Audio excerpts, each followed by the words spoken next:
Lewes is a special club. It was way special, before I came along. And the reason I went there was because it was special, because there were people there that were wanting football to do better, be different. And so that drew me in, and I was kind of like, okay, well, how do we actually do it? How do we take it from the theoretical to the actual practical? What are the things we need to protect? What are the things we need to change?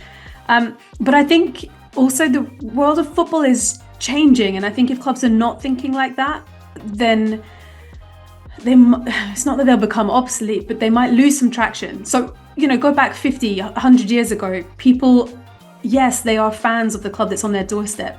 And yes, today you're most likely to be the fan of whoever your parents support, usually your dad. And so the thing is, note that now that people are moving around a lot more. So your dad might not live where he lived when he was a kid. And so he's moved around. So suddenly you've chipped away a little bit at that connection. So you're not in the same town. You're not necessarily in the same town that your dad was from. And then the digital sphere means that you don't actually need to be on the doorstep of a club to know what they're doing. So suddenly you're way more interested in clubs that have a personality, have something to say, have something about them. Everyone knows Forest Green Rovers in England.